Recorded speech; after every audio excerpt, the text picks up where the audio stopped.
What is up, everyone? This is the Heroes and Villains podcast on Dopish Media, coming live from the studio of blah blah blah. I don't know. If you're not familiar with the show, we talk about comics, superhero news, and we have a pull list.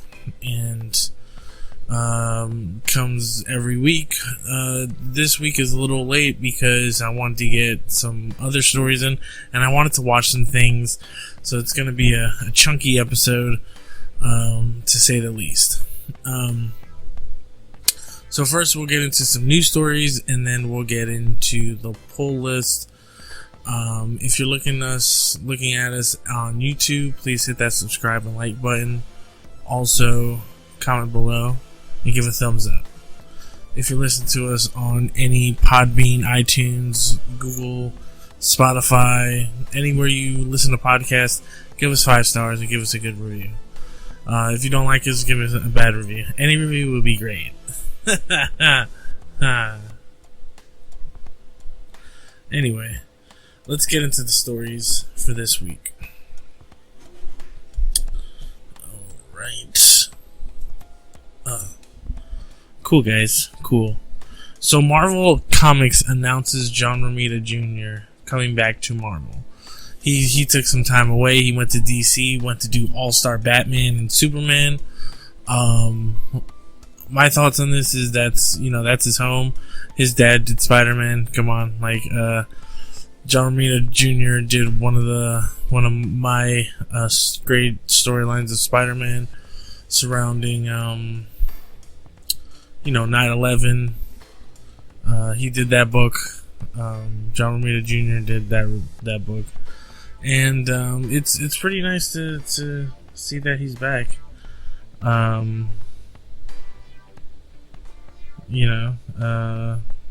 He started his career there, and he's probably gonna end it there too. So it's pretty dope. I like it.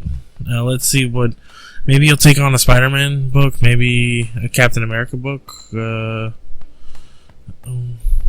Maybe see him do some X-Men, or just make a new character. If he can make a new character, that'd be awesome. So Thundercats is coming to live action from the Godzilla and Kong director Adam Wingard. They're doing it, man. They're doing it, and considering what was seen in Godzilla vs. Kong, I am totally down. The way he shot that movie was great. Let me see. I think it would be Warner Brothers Look, everybody loves Thundercats if you're old school like me. So, we just gotta hope that it's gonna be good, because they can really ruin it. They can, and they might. Who knows? Could be Transformers, could be the Godzilla universe, or it could be Marvel, it could be MCU. That's the grading of how good or bad something could be. So hopefully it works out all its own. Right, next up. Yeah, we got some Space Jam character posters. You see LeBron, you see Tweety Bird, Lola, Speedy Gonzalez, Bugs. I'm not too keen on this movie. I don't know why. Maybe it's because it's just there's no need for it. But you know what? I'll take a look. And it could be good.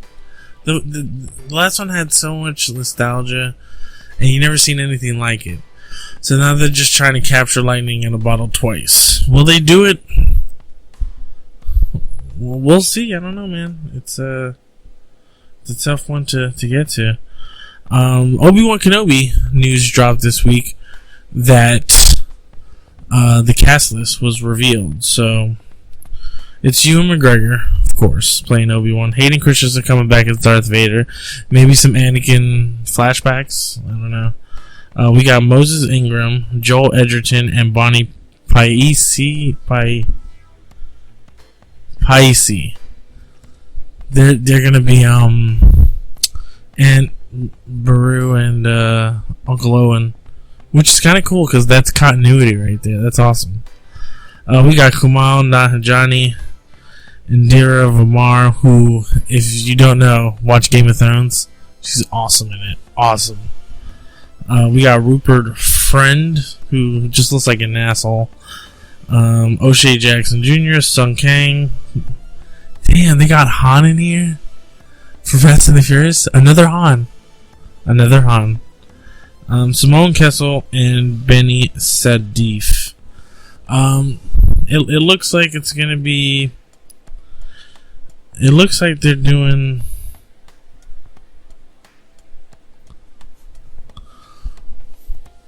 They're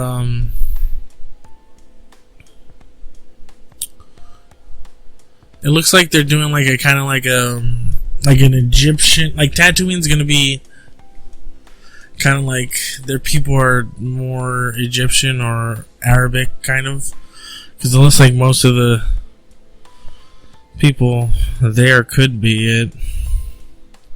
Or I mean, I don't know. I'm excited for this either way. This has to be like done already because it's been so long for this Obi-Wan Kenobi show that I'm starting to like. Suicide Squad trailer dropped. I did a reaction to this. You can see it on the channel. It was cool. Like you can see my thoughts on it. They just came out with a new theatrical cut of a trailer. I think it dropped today. I haven't seen it. I'm not gonna do a reaction to it, but also I just think it's funny. The Bad Batch and Rick and Morty season 5 trailers dropped, and I didn't see them at all. I'm definitely going to do a reaction. I mean, I can't do a reaction right now, but come on, man. Come on. You know I'm not going to. I'm excited for the Bad Batch. It's a continuation of Clone Wars. Dave Filoni's heading it up. You know George Lucas has to be somewhat involved. I don't know to what capacity, but he has to be there as well. Rick and Morty. Season 4 was so... I felt like it was short, but it wasn't. But we waited so long and got so little that now season 5... I mean, what... Are they going to touch on the pandemic? Who knows? You know? Hopefully they do, and that'll be that. Now, those are the stories for the week. Okay? I'll watch the trailer and Bad Batch, and I'll just share my thoughts next week. But I saw the Justice League, the Snyder Cut, and I saw Godzilla vs. Kong, and that was what I was waiting for to do this show. So first, I'll give my thoughts on the Snyder Cut.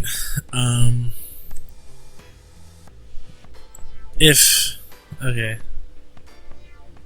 The first Justice League was Thor the Dark World, then this is Ragnarok. I think everybody out there can understand what the hell that means. That movie was amazing. And then the parts with Superman where he's walking in the ship and he's looking at all these suits. They have the spacesuit, which is kind of cool. And then he sees the black one. But you know he can get another blue one, but he's like, I don't want that shit. I gotta say, this was... I only saw snippets, so it wasn't that much, but seeing it as a whole, and then you get the nightmare scenes and the Martian Manhunt and stuff, and I gotta say, it's like, I'm down. Restore the Snyderverse. There was better Batman scenes in here too. Yeah, but the Superman stuff was really good. And then the Flash. Oh my God, when he went back in time, the way they did that was so crazy. I think everybody got a piece to shine. The only thing, I mean, no, yeah, everybody got a piece, you know, like, because literally, you know, Wonder Woman and Aquaman's pieces were more shown in the regular Justice League. So you're like, oh, I already seen that shit. And then the Cyborg was nothing. So you got new stuff from him and new stuff from Barry, you know, for the Flash and some Batman stuff. But overall, it was a better movie. I can't, like, I don't know how they let the other one out. I just don't. But mind you, is that what we would have gotten in 2017? I'm gonna say no, because he's had time to read what people liked and didn't like and all this, and I don't know if that that one scene where the rope, where Aquaman, you know, is like, oh, you know, we're all just hanging around, you know, and it's, yeah, that movie was awesome. And then moving on, Godzilla vs. Kong. I love that shit. That shit was awesome. I would watch that again. As you can see, the city lights. I mean, I got those giant pops coming, and they're like the blue and purple one. Man, that's gonna look so dope. This was dope. So the human aspect of it was better than most of the other movies, because there was, I mean, the other ones had stories like King of the Monsters. The mom had to bring the orca to, you know, which it wasn't cohesive. This one was a more cohesive story, because basically what they needed to do was find the underground Earth, and the only way they could do it is using Kong, and they needed new ships, and it was kind of like, okay, well, I get it now. And then when the King Kong and Godzilla meet for the first time, you know, they're on the water, so, you know, you're like, who's really gonna win this? Because Godzilla's like, you know, but they needed help from the humans.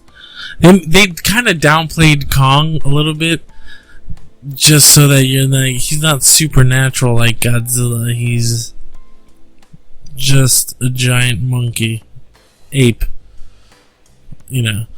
So when they meet again in the Hong Kong setting with the lights, that shit was awesome. That shit was fucking great. I highly approve this movie. Like, I don't know if I had to, like, judge it, like, 1 out of 10.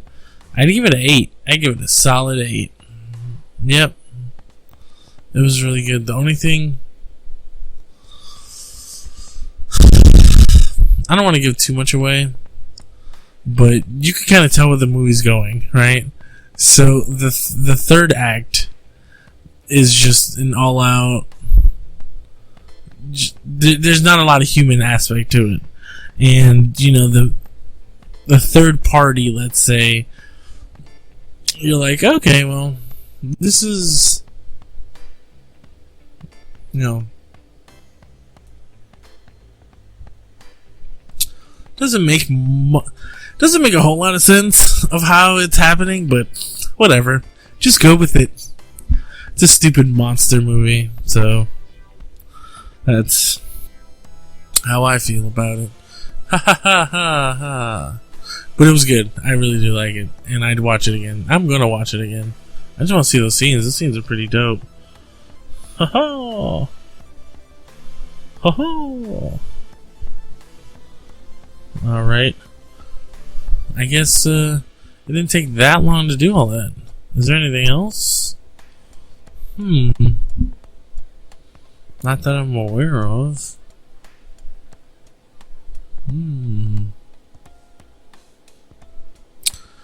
Okay. Yeah, so this is the pull list. And this week we're going to do just things that are not mainstream. I looked up some stuff. I like some stuff. Don't like some stuff, but most of the time. So at number 5, we're going to do Terminal Punks number 5. Okay. The puzzle pieces are converging, the animals are howling, and the teens are trembling in horror as their world, their lives, and their tightest city of New York hangs in the balance. Join Matthew Ehrman, Shelby Criswell, Micah Myers, and a tired man in the final issue of Terminal Punks. You should read it. You should read it. Do it. Do it now. Next up from Scout Comics is Impure number 1. The newest entry in the Scout non-stop imprint, years after Nero and Marina's homeworld Castor was destroyed by aliens. Okay. The siblings join the dreaded Earth forces to ensure something like this will never happen again. When Minerva betrays her Nero, and all they ever believed in, is it up to Nero to stop his sister before she reaches the alien alliance? For what Minerva has stole may well turn the tides of war and spell humanity's downfall. Enjoy the world premiere issue followed by the entire story, collected soon after in one volume graphic. Yeah, man, Impure number 1, get that stuff. Next up is Heavy Metal's Black Beacon number 1. There's an intergalactic space station out there bigger than our solar system that wants everyone to come along and meet up.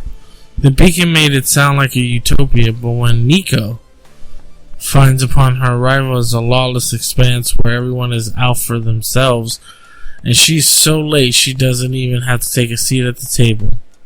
A story of survival, truth, and experience lies in front of Nico, as she can figure out who to trust and what to do before her secret of her journey catches up with her. I like it. I like it. Get it. Get it. Next up is Sam and his Talking Gun number 2. Okay. The events of Sam's life play out. His parents argue in the front seat of the car. He fights a room full of assassins as a teenager, but now he sits in a wheelchair in the asylum. For the first time in a long time, he has a moment of clarity. And one question: where is my gun? Again, go check it out. It's from Scout Comics. And last but not least, number 5, Black Mass Studios, Destiny New York number 1. Logan grew up in a boarding school for children with magical prophecies, but she fulfilled her destiny so young that she's now having a midlife crisis despite being in her 20s. When she falls for the estranged daughter of a mystical crime family, Logan's new love puts the entire school in jeopardy. A grounded story about the magic of young adulthood, star-crossed modern romance, delayed coming of age, and finding your place in a world too busy to notice you. Oh, sounds something like I like. Right? So that's the pull list for this week. Some good stuff there, and I'm glad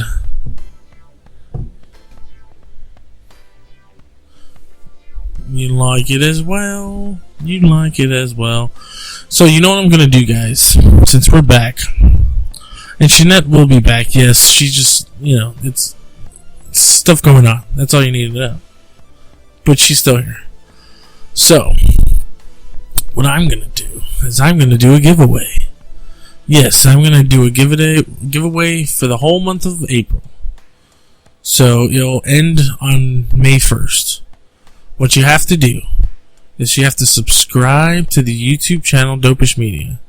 You have to go on the Facebook, the Twitters, the Instagrams, and on any picture, tag 3 friends, like it, and tell them to head over and like the page, all the pages. And if you do that in a random drawing, you will get... Is it here?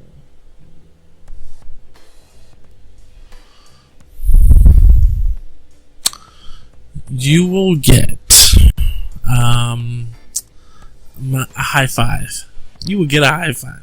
No, there actually is a gift I will show you next week. But guys, it's a dope giveaway. I'm telling you, it's so dope. You don't even know how dope it's gonna be. Okay, you don't even know the dopeness that this is. Okay, so look, like I said, we're gonna air this today, and on the picture on the Instagram page where it says, where it says, hey, a new episode's up, tag 3 friends, okay, like it, okay, and comment giveaway. Okay, that's all you have to do. Comment giveaway, and you will be in the running to get the prize. Now, what can I say is the prize? Okay, it's a comic book and a statue. That's what it is. Okay. Can I tell you what it is? Which one? No. But I can't do it. But you know what, guys? This is the end of the episode. Thank you for joining us on this week's episode of Heroes and Villains. I am your host, Chris, with the Moses on Dopish Media. Check us out on Instagram, Twitter, and Facebook over on Dopish Media. And like and subscribe on this video. I will see you next week because, hey, Godzilla and Kong had Heroes and Villains. One shall stand, one shall fall. Someone stood and fell. I'm not going to spoil it, but talk dirty to me.